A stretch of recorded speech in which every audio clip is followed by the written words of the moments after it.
Hello anime fans. तो एनीमेस की बात हो तो इसेकाई एनीमे उनमें टॉप मोस्ट प्रायोरिटी लेके आता है। तो इसीलिए आज हम 5 ऐसे ही इसेकाई एनीमेस के बारे में बात करेंगे। लेकिन ये सब एनीमेस बहुत ही ज़्यादा स्मॉल हो गए, इसीलिए तुम वन नाइट में इन सबको कंप्लीट कर लोगे। तो ये एक अच्छी बात है कि तुम्हें पूरी तरह से स्टोरी को जानने के लिए वेट नहीं करना पड़ेगा। तो चलो वीडियो को शुरू करते हैं।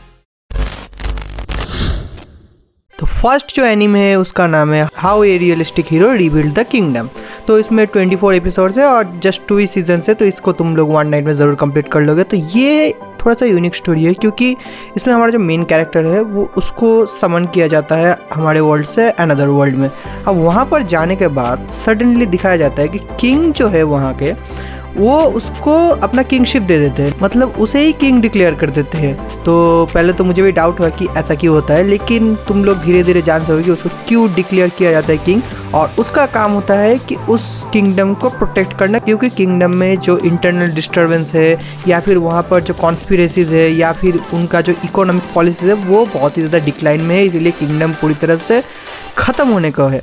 तो अब उसका काम होगा वहाँ पर उस किंगडम को प्रोटेक्ट करना। क्या वो कर पाएगा? और यहाँ पर प्रिंसेस एंड अनदर बहुत सारे कैरेक्टर भी आएंगे जो कि एक्चुअली उसको हेल्प करेंगे इसको रीबिल्ड करने में। तो इसीलिए इसको देखो। और यहाँ पर बहुत सारे फाइट्स है, कॉन्स्पिरेसी है, अब उनको कैसे ओवरकम करता है उसको यहाँ पर दिखाया जाता है। तो इसीलिए तुम लोग ज़रूर इसको एंजॉय करोगे। लिस्ट में नेक्स्ट जो एनीमे है उसका नाम है फेलियर फ्रेम।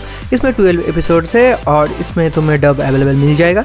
लेकिन इसका जो एनिमेशन क्वालिटी है वो बहुत ही बुरा है, मैं सच में बोल रहा हूँ। इवन यहाँ पर जो 3D एनिमेशन या फिर CGI यूज़ किया गया है वो बहुत ही ज़्यादा घटिया है, ये मैं मानता हूँ। बट अगर मैं CGI या फिर इसका एनिमेशन को छोड़ दूँ तो story one of the best story है, क्योंकि यहाँ पर हमारा जो मेन कैरेक्टर होता है उसके साथ पूरे क्लास को ही अनदर इसेकाई वर्ल्ड में ले जाया जाता है। वहाँ पर ले जाने के बाद क्योंकि हमारे मेन कैरेक्टर के पास बहुत ही माइल्ड पावर होता है, तो इसलिए वहाँ पर जो गॉड है वो खुद ही उसको मरने के लिए छोड़ देता है। हाँ भाई, उसको यही पनिशमेंट दिया जाता है। इवन उसके जो क्लासमेट्स थे वो उसको मदद नहीं करते, कुछ भी सपोर्ट नहीं देना चाहते, इवन उसके पॉजिटिव में बोलते भी नहीं है कोई। तो इसीलिए उसको जब छोड़ दिया जाता है वहाँ पर, तो वो तब जब मॉन्स्टर से उससे बैटल करते हैं और पावर गेन करते हैं। एंड पावर्स को गेन करने के बाद वो बहुत ही ज़्यादा एक्सपीरियंस एंड ब्रूटल कैरेक्टर बन के बाहर आता है। और आने के बाद क्या वो अपना रिवेंज ले पाएगा या फिर नहीं ले पाएगा, इसके लिए तो तुम्हें देखना पड़ेगा इस एनीमे को। और सीरियस करके उसको एक सपोर्टर भी मिलेगा, बाकी तो तुम इसको एक बार ट्राई तो कर ही सकते हो। नेक्स्ट जो एनीमे है उसका नाम है my instant death ability is so overpowered. हमारा जो मेन कैरेक्टर है यहाँ पर योगिरी, तो उसके पास ऐसा एक पावर है कि वो जिसको भी सोचे उसको काइंड ऑफ डेथ दे सकता है। मतलब वो जब भी सोचेगा कि ये अगर मर जाए तो वो मर जाएगा।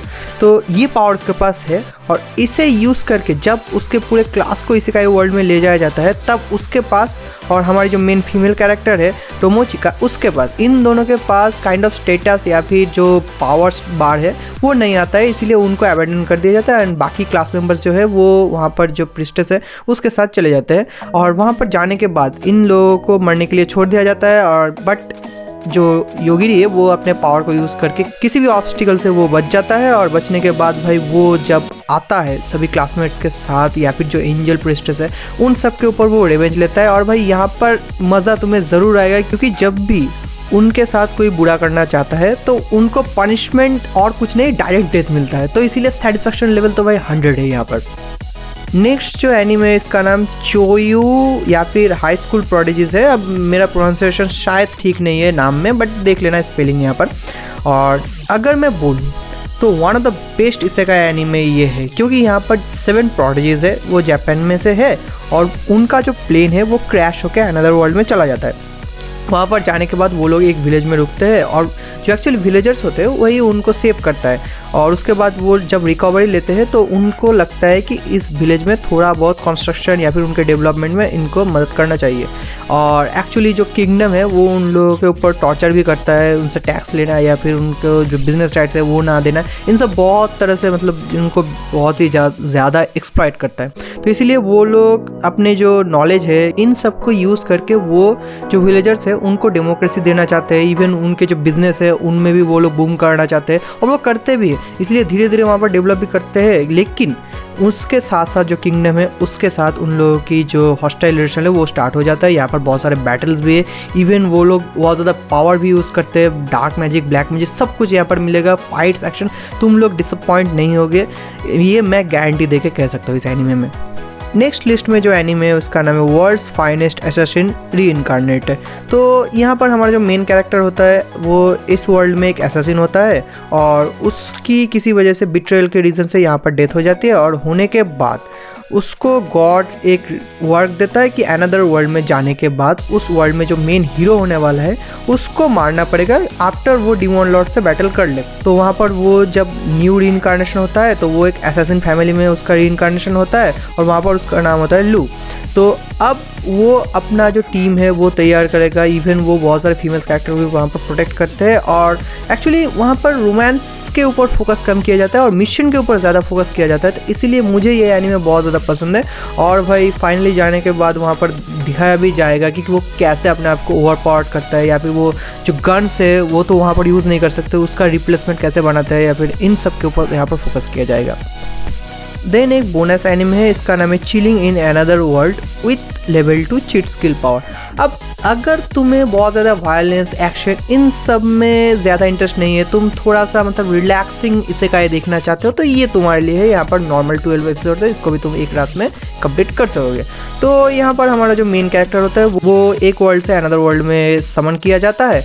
अब वहाँ पर जाने के बाद जब वहाँ का किंग चेक करता है तो उसका जो पावर है वो बहुत ज़्यादा लो दिखाया जाता है, लेकिन वो अपग्रेडेबल है, ये किंग को नहीं पता था, इसीलिए किंग उसको काइंड ऑफ एक जंगल में छोड़ देता है। अब उस फॉरेस्ट में जाने के बाद उसको बहुत सारे मॉन्स्टर होते हैं, उनसे फाइट करना पड़ता है। देन वो एक नॉर्मल पीसफुल लाइफ ही चाहता है, तो इसीलिए वो वहाँ पर नॉर्मल लाइफस्टाइल स्टार्ट कर देता है।